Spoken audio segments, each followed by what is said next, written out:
Hello guys, welcome to back my YouTube channel.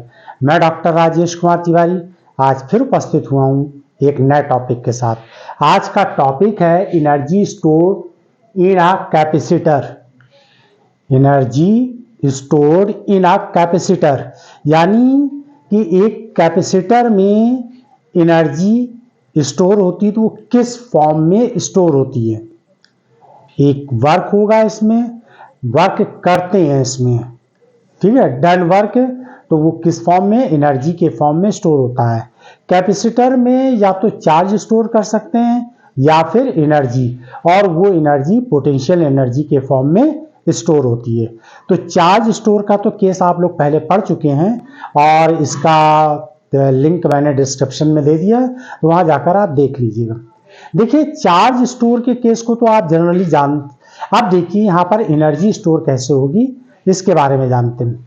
देखिए, ये एक कैपेसिटर है। आप लोग जानते हैं कैपेसिटर क्या होता है। कैपेसिटर वो होता है जिसमें दो पैरेलल प्लेट होती हैं और दोनों प्लेटें कैसी होती हैं, कंडक्टिंग होती हैं। जब हम प्लेट ए को पॉजिटिव चार्ज देते हैं तो due to induction plate B पर क्या हो जाता है, निगेटिव चार्ज, यानी इंड्यूस हो जाती है वो प्लेट और उस पर निगेटिव चार्ज आ जाता है और इसका चार्ज क्या होगा, क्यू होगा। क्लियर है ना, ये तो केस पढ़ा।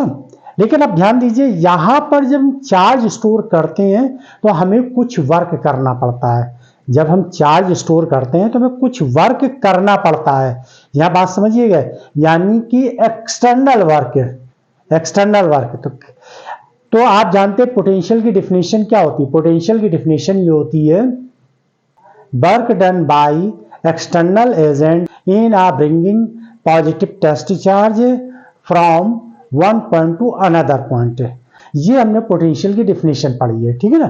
तो आप देखिए यहां पर किस तरीके से हम चार्ज स्टोर के केस में एक्सटर्नल वर्क डन कैसे होता है ये देख लीजिए। जैसे मान लीजिए हमने एक चार्ज लिया Q, प्लस चार्ज देंगे। अब जब प्लस चार्ज देंगे, इसके बाद जब ये चार्ज आ गया प्लस, तो अब अगले बार हम स्मॉल एलिमेंट फिर चार्ज देंगे। पहले हमने चार्ज दिया Q या DQ, कोई हमने चार्ज मान लीजिए कितना दिया, DQ दिया, छोटा सा स्मॉल एलिमेंट यानी कि स्मॉल इंस्टॉलमेंट चार्ज हमने दिया। पहले चार्ज 0 था, तो यहां पर जब चार्ज 0 होता है उस समय जब हम चार्ज देंगे तब तो कोई फर्क नहीं पड़ेगा, कोई हमें वर्क नहीं करना पड़ेगा। लेकिन जब ये चार्ज हमने दे दिया, इसके बाद अगला इंस्टॉलमेंट देंगे यानी DQ चार्ज, फिर इसको देंगे।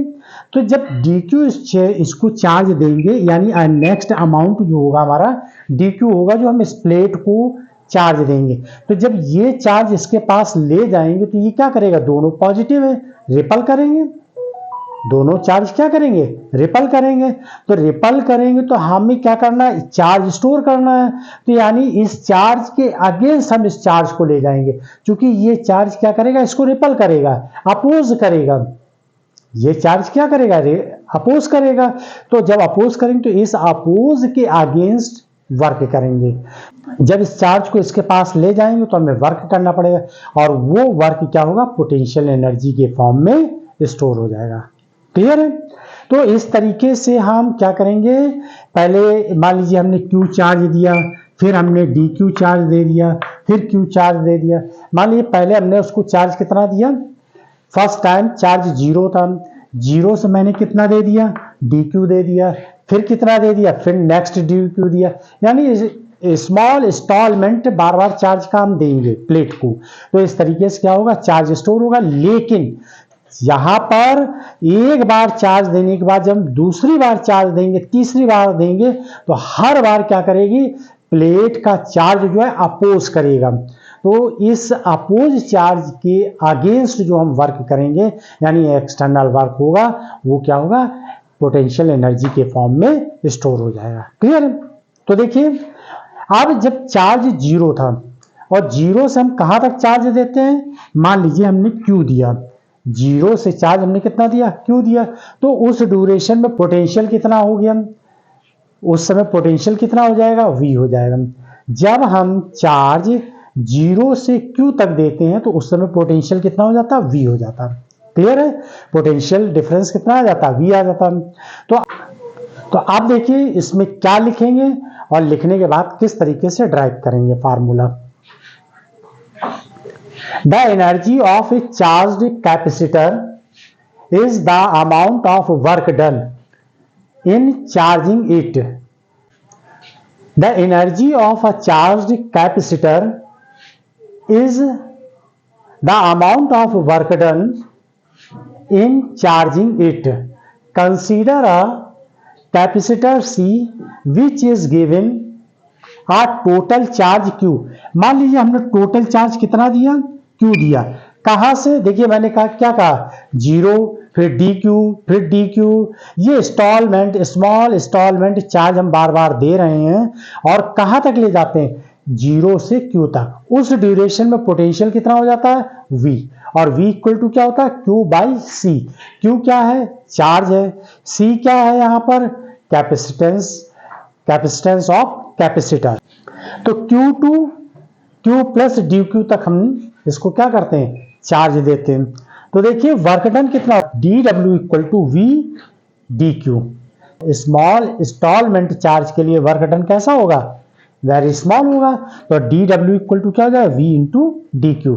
अब DW की जगह तो DW लिखा रहने दीजिए, V की जगह क्या लिख दीजिए, V इक्वल टू होता है Q बाई C। तो यहाँ वैल्यू पुट कर दीजिए Q बाई C, और ये क्या है, DQ हो जाएगा। क्लियर। अब हम क्या करेंगे, चार्ज कहां से कहां तक दे रहे हैं, 0 से कहां तक दे रहे हैं, Q तक। 0 से चार्ज कितना दे रहे हैं, Q तक दे रहे हैं। तो इस केस में देखिए यहां पर इंटीग्रेशन कर दीजिए, दोनों तरफ इंटीग्रेशन ले लीजिए और दोनों तरफ इंटीग्रेशन करिए और लिमिट क्या लगाइए, 0 से Q। 0 से Q तक चार्ज हमने इसमें स्टोर किया। तो जब हम चार्ज स्टोर करते हैं तो वो जो है स्टोर पोटेंशियल एनर्जी के फॉर्म में, क्योंकि चार्ज को स्टोर करने के लिए हमें क्या करना पड़ता है, वर्क डन, और ये वर्क डन क्या होता है, पोटेंशियल एनर्जी के फॉर्म में स्टोर हो जाता है।